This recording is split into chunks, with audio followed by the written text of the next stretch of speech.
What a Sunday we have got और किस तरह कितना मजे का that Sunday turned into fun day because yes जहां हम इस संडे की बात कर रहे हैं यानी कल की बात कर रहे हैं तो जहां पाकिस्तान शाहीन्स ने धमाल किया वहीं पाकिस्तान नेशनल टीम ने कमाल किया वहीं हमारे स्नूकर की वर्ल्ड चैंपियनशिप की जो टीम टाइटल था वो अपने नाम किया. There was a lot happening on this Sunday and everything that was happening in our favor यानी पाकिस्तान के फेवर में हो रही थी. तो संडे भरपूर फंडे बना और जिस तरह कल वो सुपर संडे सुपर ओवर तक गया एंड क्या कमाल आई वुड से कि अपने नफ्स को काबू रखना, काम कंपोज रहना. बहुत सारे लोगों का मानना ये है कि जी 125 के बाद तो उसके बाद आधे मैच जिस वक्त बांग्लादेश बैटिंग कर रहा था, बांग्लादेश बैटिंग कर रहा था उस वक्त आधे मैच के बाद तो हमें पता था कि हम जीत जाएंगे, मगर नहीं, ऐसा नहीं हुआ. कहानी में हर दफ़ा ट्विस्ट आता है. ये मेरा ख्याल से पाकिस्तान टीम का एक खास स्टाइल है कि स्ट्रेट फॉरवर्डली कभी भी जीत नहीं होती, कहीं ना कहीं कोई ना कोई ट्विस्ट ज़रूर आता है और वो ऐसा ट्विस्ट आया और उस ट्विस्ट को फिर इवेंचुअली हमने जो है वो रिकवर किया और संभाल लिया. And what a brilliant performance. इस पूरे इवेंट की बात करें तो Maaz Sadaqat was the star of the tournament. And जब हम कल के मैच की बात करें तो Ahmed Daniyal was the one who was majorly in that center, in that circle जहाँ पे he had to keep his nerves calm और calm composed तरीके से जो है वो जिस तरह हमने कल जीत हासिल की और चैंपियंस बने of rising stars Asia cup. So yes, Asia cup rising stars की ट्रॉफी भी टाइमली मिल गई. मोहसिन नकवी साहब को ट्रॉफी देने का मौका भी मिल गया एंड अपनी ही टीम को ट्रॉफी देना, इससे ज़्यादा मुझे नहीं लगता कि एक chairman PCB and then head of ACC उन दोनों के लिए जो है एक बड़ी खुशाइंद बात होगी. सो यस, इस मैच के हवाले से बात करेंगे. द फ्यूचर इज़ ब्राइट, इस हवाले से डिस्कशन होगी एंड साथ ही साथ पाकिस्तान नेशनल टीम जो है वो बड़े अच्छे तरीके से उसकी परफॉर्मेंसेस चल रही हैं. कितनी फतुआत, मतलब November has been very lucky for generally Pakistan cricket, not just Pakistan cricket, Pakistan sports altogether. क्या क्या हमने इस पूरे नवंबर में फतुआत हासिल की हैं उसके हवाले से भी डिस्कशन रहेगी. और डिस्कशन के लिए हमारे साथ मौजूद हैं cricket analyst, cricket writer Azlan मौजूद है. अस्सलाम वालेकुम Azlan and welcome to the show. Thank you. साथ ही साथ हमारे साथ मौजूद हैं senior sports journalist Hafiz Imran. Hafiz, welcome to the show. Welcome, बहुत शुक्रिया आपका. And before we move forward any further, वो जहां हम ये सारी बात कर रहे हैं, ये खेल वो खेल, इस खेल में ये फ़ायदा, इस खेल में इस तरह हमारी परफॉर्मेंसेज आई. कल आप स्नूकर की बात कर लें, उसके बाद आप उससे पहले जैवलिन की बात कर लें तो इस्लामिक सॉलिडरिटी गेम्स में जो है वो जिस तरह जैवलिन की फतुआत हुई कि गोल्ड भी हमारा, सिल्वर भी हमारा. मगर जब हम इन सारे खेलों की बात करते हैं तो दूसरी तरफ जब हम पलट के देखते हैं तो हमारे एथलीट्स के साथ जिस तरह का ट्रीटमेंट होता है, जब तक कि कोई मेजर टूर्नामेंट ऐसा नहीं आता और जब तक कि कोई मेजर टूर्नामेंट में जीत नहीं मिलती, आपकी वो रिस्पेक्ट आप अपने ही मुल्क में गेज नहीं कर पा रहे होते. अब अरशद नदीम ने गेन कर ली है वो, मगर जो बाकी एथलीट्स हैं उनको शायद अभी गेन करना बाकी, इस वजह से उनके साथ ट्रीटमेंट ऐसा हो रहा है. क्या ट्रीटमेंट हो रहा है? हमारे साथ समा के कोरेस्पॉन्डेंट कादिर ख्वाजा मौजूद हैं. कादिर, व्हाट इज हैपनिंग और ये इस वक्त क्या हो रहा है हमारे एथलीट्स के साथ? देखिए, नेशनल गेम्स के लिए मुख्तलिफ खिलाड़ियों का जो है वो कैंप लगाया गया है पंजाब स्टेडियम में स्पोर्ट्स बोर्ड पंजाब की जानिब से. लेकिन स्पोर्ट्स बोर्ड पंजाब ने दीगर डिपार्टमेंट्स जो है उनके एथलीट्स को नेशनल गेम्स की प्रैक्टिस करने से मना कर दिया है और दूसरे शहरों से आए एथलीट जो हैं वो दरबदर हो चुके हैं. जबकि जराए हमें ये बताते हैं कि वापडा के 42 एथलीट्स और उन समेत एचईसी और दीगर महकमों के 30 एथलीट्स पंजाब स्टेडियम में उनका दाखिला ममनू हो चुका है और दीगर स्टेडियम के जो डिपार्टमेंट्स हैं उनके खिलाड़ियों और कोचेस को पंजाब स्टेडियम में प्रैक्टिस ना करने के अहकाम डीजी स्पोर्ट्स बोर्ड पंजाब की जानिब से दिए गए हैं. जराए में ये बताते हैं कि वापडा एचईसी समेत दीगर महकमों के तकरीबन 60 से जायद खिलाड़ी पंजाब स्टेडियम में प्रैक्टिस करना चाहते थे और उनको लेटर भी लिखा था वापडा की तरफ से. लेकिन डीजी स्पोर्ट्स पंजाब की जानिब से उनको कहा गया कि अरशद नदीम, शजर अब्बास और यासिर सुल्तान के अलावा किसी को वहां पर ट्रेनिंग करने की इजाजत नहीं होगी. जबकि जराए में ये मजीद बताते हैं कि जो डीजी स्पोर्ट्स बोर्ड पंजाब है उनकी जानिब से ये भी कहा गया कि सिर्फ स्पोर्ट्स बोर्ड के जो खिलाड़ी हैं, जो रजिस्टर्ड खिलाड़ी हैं, वो नेशनल गेम्स की प्रैक्टिस पंजाब स्टेडियम में कर सकते हैं और उनके अलावा कोई भी जो है वो खिलाड़ियों को, किसी भी एथलीट को वहां पर प्रैक्टिस करने की इजाजत नहीं होगी. तो हिजर अफजाल की जो कोचेस से गुफ्तगू हुई है, जराया हमें बताते हैं कि उन्होंने कहा कि हमारे कोचेस कहते हैं कि हमारे खिलाड़ी ट्रेनिंग हमसे करते हैं और डिपार्टमेंट्स इनको जो है वो ले जाते हैं और पिक करके वहां से डिपार्टमेंट की तरफ से खेलते हैं. तो ये काफी हद तक सैड थिंग है कि तमाम जो दीगर एथलीट्स हैं जो दूसरे शहरों से आए हैं वो यहाँ पर पंजाब में आकर, पंजाब स्टेडियम में आकर ट्रेनिंग करना चाहते थे। और जो वापडा के कोचेस थे और वापडा के खिलाड़ी थे, 42 खिलाड़ी वापडा के हैं और समेत जो है वो बाकी दीगर जो 30 खिलाड़ी हैं वो इस वक्त परेशानी का शिकार है कि स्पोर्ट्स बोर्ड पंजाब जो है उनको जगह फराहम नहीं कर रहा था। जुमान, स्पोर्ट्स बोर्ड पंजाब से जब हमारी बात हुई तो उनका ये कहना था कि मेंबरशिप जो है वो स्पोर्ट्स बोर्ड पंजाब ऑफर करता है, लेकिन डिपार्टमेंट जो है वो अपने खिलाड़ियों की मेंबरशिप नहीं करवाते, जिसकी वजह से उनका दाखिला बंद किया गया। ठीक है Qadir, thank you, thanks a lot हमें अपडेट करने के लिए। हाफिज साहब, मतलब एक अजीब ही मामला पाकिस्तान में देखते हैं कि डिपार्टमेंट्स ही आपस में एक दूसरे से भिड़े हुए हैं, एक दूसरे से लड़ाई कर रहे हैं, एक दूसरे से मसला है कि हाँ जी ये अगर डिपार्टमेंट को जा रहे हैं लड़के तो नहीं जी वो पंजाब स्टेडियम में नहीं कर सकेंगे। आपको लगता है कि ये सही है कि उनको पंजाब स्टेडियम उनके लिए अवेलेबल ना किया जाए जो डिपार्टमेंट को रिप्रेजेंट कर रहे हैं लड़के? तो वो कहाँ जाएं?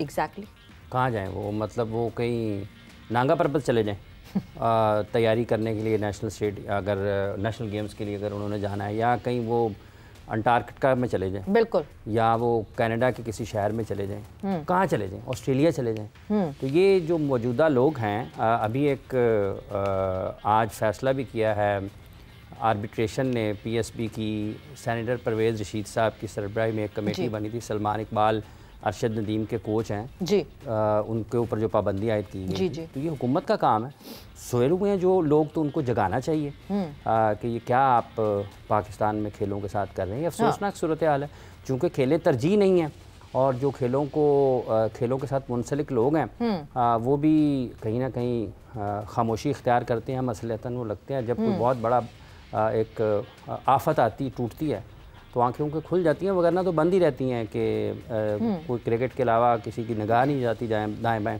और अगर कहीं चली भी जाती है तो उसमें कुछ चूँकि इतना ज़्यादा काम होता नहीं, इसलिए लोग कहते हैं यार ठीक है लगा रहे। जब वो मेडल ले लेता है तो फिर लोग आगे पीछे होते हैं। वो तो फिर वो कहते हैं ना success has many fathers and failure, तो वो ये बिल्कुल मसला रहता है कि आपस में खींचातानी लगी रहती है। But Azlan, Pakistan Shaheen's, what an impressive performance. Obviously कहीं ना कहीं लूप होल्स हैं जिस पे बिल्कुल बात करनी चाहिए, मगर कल जिस तरह वो रेजिस्टेंस, वो रेजिलियंस शो की पाकिस्तान के, आई वुड मेजरली से बॉलर्स ने, इट वाज कमेंडेबल। बॉलर से पहले आई थिंक हमारे लेट ऑर्डर ने भी, हमारा कुछ ज़्यादा स्कोर नहीं था, 125 ही था, बट 125 भी ना हो पाता अगर नीचे से आके साद मसूद विनिंग ना खेलते। साद मसूद ने कल अपनी बैटिंग से अपने थोड़ी भाई की भी याद ताज़ा करवाई। इनके भाई Umair Baig wicket keeper batter हुआ करते थे, वो आगे नहीं ज़्यादा आ सके, but he still very young, he can make a come back. But जिस तरीके से उन्होंने बैटिंग की, फिर वो उस बैटिंग का कॉन्फिडेंस था कि उनको सुपर ओवर में भी मौका दिया गया कि राइट लेफ्ट के कॉम्बिनेशन के साथ हम जाते हैं। ऑल्दो बॉलिंग में भी साद की बॉलिंग पहले 2 ओवर्स बहुत अच्छी थी, बट तीसरे ओवर में वो पिट गए, जिसके बाद एक तरह से उनका कम बैक बांग्लादेश की टीम का शुरू हुआ। देन आई थिंक थोड़ी सी हमारे बॉलिंग सिलेक्शन के एंड पे थोड़ी सी मिसकैलकुलेशन ये हुई है कि जब स्पिनर्स ने मैच को रोक लिया था तो मुझे अब एक चीज़ थोड़ा डिस्टर्ब करने लग गई है कि क्यों नहीं रिस्क लिया जाता लेफ्टी के आगे लेफ्ट आर्म स्पिनर वाला। ये एक ना पेटेंट बन गया, पता नहीं क्यों बन गया है। अब अगर कल कला को फॉर इंस्टेंस मैं एक लेफ्ट आर्म स्पिनर हूँ और मैं एक विकेट लेता हूँ, और विकेट लेने के बाद जो बैटर बैटिंग करने आता है और मैंने पहली बॉल पे आउट किया है, जो वो लेफ्टी आ जाता है, तो मैं क्या 5 बॉल छोड़ दूंगा कि भाई मैंने गेंद नहीं करना? मैं जब तक नहीं करूंगा मुझे नहीं आएगा कि चलो ठीक है, मैं अगर इसको मेरा गेंद पढ़ के इसको अगर अंदर आता है तो उसको वो खेल लेगा, तो मैं अपना एंगल चेंज कर लूँ। मैं क्यों ना अराउंड द विकेट आगे उसको वो बॉल को, जो एंगल सही रजमल बनाया करते थे अगेंस्ट द राइट हैंडर, तो वो क्यों नहीं, मैं वो तब तक नहीं होगा जब तक मैं करूंगा नहीं, प्रैक्टिस नहीं होगी। जबकि उसके बदले अगर आप एक फास्ट बॉलर लाकर लगा रहे हैं और वो रन खा रहा है, उसको स्कोर लग रहा है, एग्जैक्टली, तो फिर उसी को खाने दे रन। जो चलें मास सदाकत से फिर एक पार्ट टाइम स्पिनर अगर आ जाता है, then Arafat Minhas, although he is a batting allrounder, लेकिन वो बड़ा सेंसिबल बॉलर है, उसने बॉलिंग में बड़े मैचेस जितवाए भी हुए हैं, उसको एक ओवर करवाया जा सकता था। देन आखिर में हमारे पास ऑप्शन मौजूद थी कि either we can go with Ubaid Shah और विद शाहिद अजीज। वहाँ पे उबैद शाह के साथ अरफात मिनाज ने 2 ओवर 5 रन 2 विकेटें, और उसके बाद एंड पे वो इरफान के साथ आके बार बार मीटिंग कर रहा था, मशवरे दे रहा था। साद मसूद वाज इन्वॉल्व, वो फील्डिंग सेट करने में, तो वो एक कलेक्टिव एफर्ट देखने में नजर आ रही थी। वहाँ पे कुछ राहत नहीं चल रही थी उस वक्त, स्पेशली आखिरी मोमेंट्स के अंदर। सो उबैद शाह की ऑप्शन मौजूद थी, फिर से शाहिद अजीज से बॉलिंग करवाई, and Shahid Aziz is a brilliant athlete, बड़ा अच्छा टैलेंट भी है, लेकिन वो प्रेशर सिचुएशन में नहीं गेज कर पाया अपनी लेंथ, और वो ऑब्वियसली यॉर्कर अटेम्प्ट्स में उसने वो छक्के खा लिए। बट देन जो जिस तरह का स्पेल हमें फिर उसके बाद अहमद दानियल की तरफ से देखने को मिला है, अब यहाँ पे वो चीज़ आ जाती है कि ये लड़का जो है डोमेस्टिक क्रिकेट शायद उस तरह से नहीं खेला, लेकिन लीग क्रिकेट से आया, देन डोमेस्टिक क्रिकेट में भी खेला और उसके बाद बिग बैश भी खेला, पाकिस्तान भी खेल गया, तो एक एक्सपोजर का फ़र्क था वहाँ पे जो एक एलिमेंट है। अब हम कहते हैं कि डोमेस्टिक क्रिकेट खेलना और लीग क्रिकेट खेलना, लीग क्रिकेट को तो शायद हमारे यहाँ वो गाली बना दिया गया, बट हम ये भी तो देखते हैं कि लीग क्रिकेट की वजह से कई खिलाड़ी ग्रो करते हैं और उसकी वजह से टीम की अपनी जो नेशनल साइड है उसकी वैल्यू बढ़ जाती है। सिकंदर रजा की एग्जांपल ले लें, जिम्बाब्वे कितनी को क्रिकेट खेलती है बिल्कुल, लेकिन उसने अपनी क्रिकेट को बेहतर किया अराउंड द ग्लोब खेल के, एंड हमें नजर आ रहा है कि वो सिकंदर रजा जो आज से 10 साल पहले का सिकंदर रजा था और आज का सिकंदर रजा बहुत फ़र्क है। और वो फ़र्क आता है जब आप एक ग्लोब ट्रॉटिंग एथलीट बनते हैं और एक अच्छे खिलाड़ी को ही लीग क्रिकेट ऑफर होती है। एनओसीज तो हमने दे दी ना, लीग क्रिकेट तो हम वो जो उर्दू की मिसाल है थोड़ी गंदी सी कि दूध देने के दिया लेकिन उसके साथ कार्रवाई कर दी, तो वही वाला हाल है हमारा। ठीक है कि दूध भी हमें सही तरीके से नहीं देना।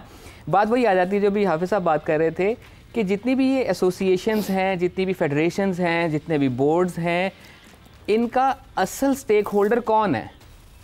खिलाड़ी जी। उसके बाद आता है आपका फैन, उसके बाद आता है और उसके बाद आता है आपका ओहदेदार सबसे शायद एंड पे होगा।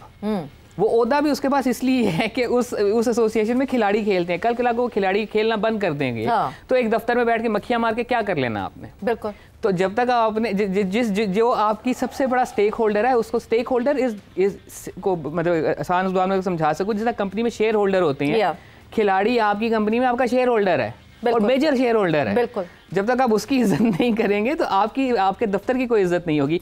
इन छोटे स्पोर्ट्स बोर्ड्स की इज्जत क्यों नहीं है? बिकॉज वो प्लेयर्स के साथ ये कुछ करते हैं। बिल्कुल। क्रिकेट बोर्ड की शायद इज्जत थोड़ी सी इसलिए फिर है कि वो ठीक है टफ टाइम देता है, बहुत बुरा एम्प्लॉयर है, बट स्टिल जब उसको बाकियों से बेहतर है तो अब इससे अंदाजा लगा लें कि बाकियों का क्या बुरा हाल होगा। अब जो एथलीट्स की बात हो रही थी कि वो पंजाब स्टेडियम में आके प्रैक्टिस करना चाह रहे हैं, I have used the facility, को बहुत एक्स्ट्राऑर्डिनरी फैसिलिटी नहीं है, वो ही अवेलेबल नहीं है। तो इससे अंदाजा लगाएं कि उन बेचारों के पास जो जहां से वो आए वहां पे क्या फैसिलिटी होगी। बिल्कुल। अब अगर जो फैसिलिटी उनको अवेलेबल है बेहतर है, उस पर भी आप दरवाजे सिर्फ इसलिए बंद करें जी फलां साहब ने फलाने टाइम पे एक पर्ची नहीं भेजी थी, मेंबरशिप का फॉर्म नहीं फिल किया था, लिहाजा उसकी गलती की सजा मैं इन बच्चों को दूंगा। और कोई ये नहीं सोच रहा कि आप एथलीट बिल्ड कर रहे हैं। यही इवेंचुअली मुझे याद है, हाफिज आपको भी याद होगा, एक टाइम ऐसा था जब क्रिकेट मैच हो रहा था और जो हमारी ये जैवलिन थ्रोअर हैं इनको अरशद नदीम को अंदर नहीं जाने दिया जा रहा था और बहुत उस पर शोर मचा था कि आपको उस विसिनिटी में उनको अंदर नहीं जाने दिया जा रहा था। एंड इवेंचुअली पता नहीं किसने आके इंटरवीन करके उनको पहुंचाया था। तो अब वो क्योंकि गोल्ड मेडलिस्ट हो गए तो उनको नहीं रोका गया, उनको अभी भी वो ही इज अलाउड, और ठीक है वो है भी पार्ट उसका पंजाब स्पोर्ट्स के लिए, मगर बाकी जो अगर डिपार्टमेंट से भी खेल रहे हैं at the end of the day वो है तो देखिए मतलब इसमें इस इलाके में जहाँ पर आप बैठे हैं इसके दाएं बाएं आमने सामने 5 किलोमीटर के एरिया में यहाँ पर पाकिस्तान टीम के कप्तान थे इंजमामुल हक, उनके लिए कदाफी स्टेडियम का गेट बंद हो गया था। यहाँ पर पाकिस्तान क्रिकेट बोर्ड के चेयरमैन थे शहरियार खान साहब, उनको किसी ने मेन गेट से अंदर दाखिल उतार के गाड़ी से तलाशी ली गई। ठीक है।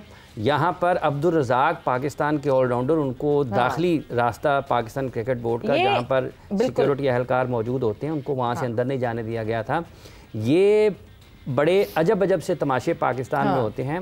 बट हाफिज साहब कता कलामी के माजरत, बिकॉज वक्त जो है वो बिल्कुल खत्म हो गया, ये मसाइल तो हमारे पास मुसलसल रहे। छोटा सा एक जवाब मुझे आपसे चाहिए अजलान, और वो ये कि ये लड़के अब हमें दिख गए हैं, इनका पाथवे किस तरह बनना चाहिए? ये अचानक से नहीं कहेंगे हम कि टीम में आ जाए, मगर पाथवे कैसे इनका तैयार? एक सेकंड, इनका पाथवे वैसे ही बनना चाहिए जैसे 23 के इमर्जिंग और 24 के इमर्जिंग के एशिया कप का बना था। उसमें कुछ खिलाड़ियों को फास्ट ट्रैक कर दिया गया था, बट बेहतर यही होगा कि अब आपने इनको फास्ट ट्रैक कर दिया था, कुछ गिर गए थे कहीं बीच में से गायब हो गए, उसका ट्रैक ही तोड़ दिया था।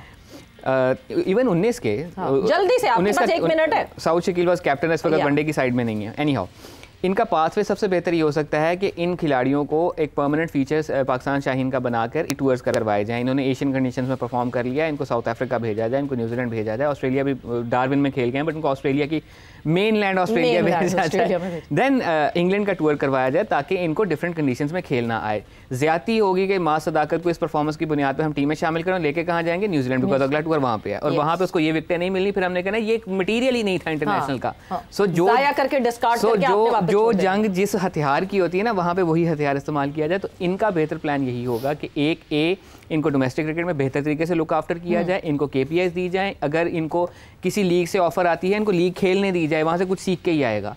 और अगेन पाकिस्तान शाहीन्स के रेगुलर टूर्स करवाए जाएं, पाकिस्तान शाहीन्स के रेगुलर टूर करवाए जाएं। और ये वक्तन हम बात करते हैं, वक्त यहाँ पे जो है वो खत्म हो गया है हाफिज साहब। और जो ये लोग कहते थे ना कि पाकिस्तान के पास टैलेंट नहीं है, यही है वो, ये अब कहना बंद कर दें। एंड आपको टैलेंट मिल गया, आपने सिर्फ उसको पाथवे देना है प्रॉपर और चैनलाइज करना है प्रॉपर।